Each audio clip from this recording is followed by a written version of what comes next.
Hello and welcome back to another video where I drive a car up a hill climb. Today's car has 6 wheels. Yes, that's right, 6 wheels. 4 at the front and 2 in the back. Let's put it into first and get started. Yeah, it's a very interesting car. It's the only Formula 1 car to ever race with 6 wheels.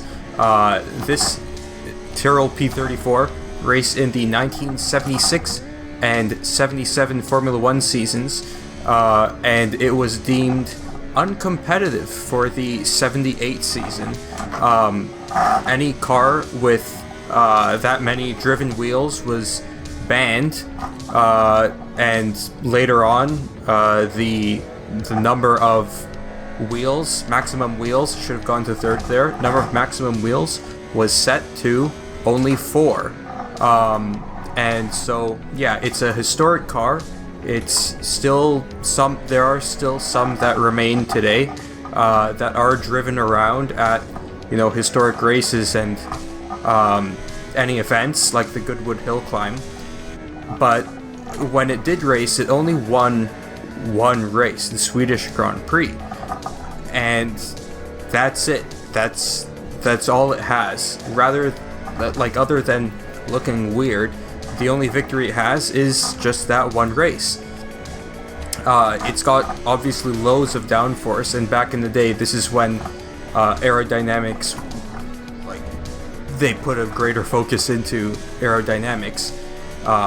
And what the designers of this car wanted to do is have the car flow over the front tires in a way that would not have the air flow over, have to travel up the height of the tire, up the height of the wheel in order to flow over it. It would just simply, in this car, just glide straight over. And so that's what they achieved ultimately, with this very weird and strange car. The way they did that is with smaller wheels at the front, 10-inch wheels, 10-inch tires specifically. And you don't see 10-inch tires anywhere. No one would make 10-inch tires. Eventually Goodyear decided to start making tires for them, but Goodyear would only make tires for this specific car. And because these tires would, wear out after every race, Goodyear would have to keep making more and more and more tires.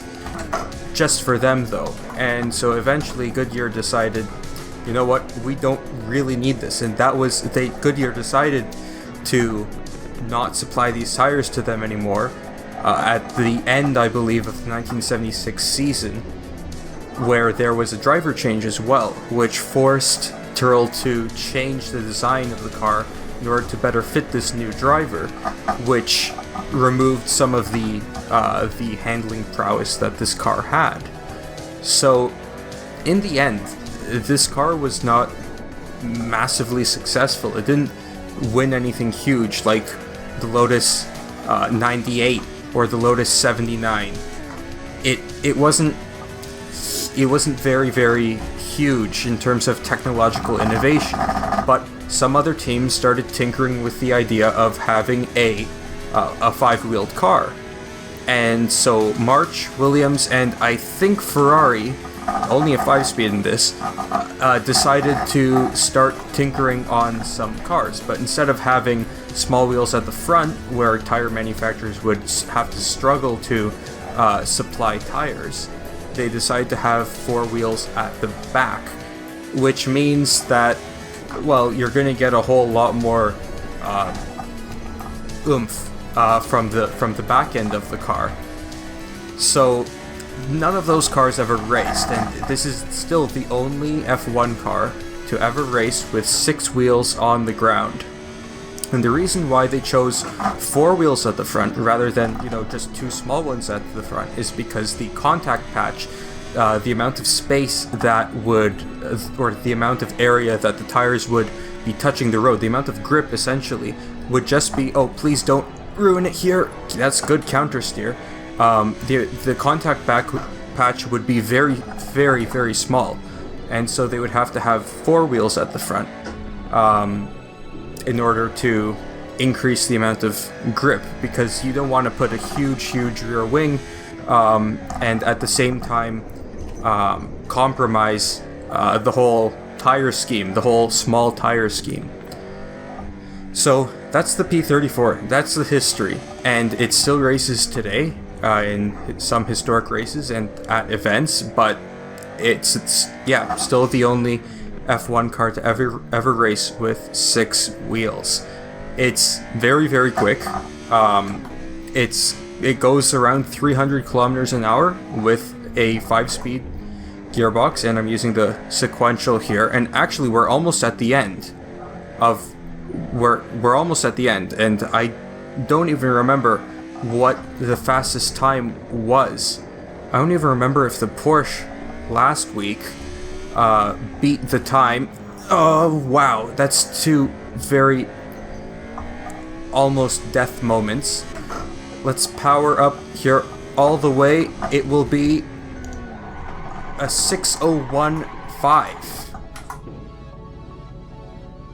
That was my first try. Very, very surprised with that. A 6:01.5. Is that the fastest time? Maybe it is. Maybe it isn't. I could have gone a little faster, get sub 5 minute. And I think I have done sub 5 minute before another time in this car. But the first time today, the first full lap was this one. So, hopefully you all liked this video. If you did, leave a like down below. If you're new to the channel, be sure to subscribe. Leave a comment down below if you do so desire. And I'll see you all in next week's video, where I'll be driving... Not really sure yet. I might be driving a Subaru RX rally car, or at least a road-tuned version of the rally car. But we'll see. So I'll see you all then. Goodbye.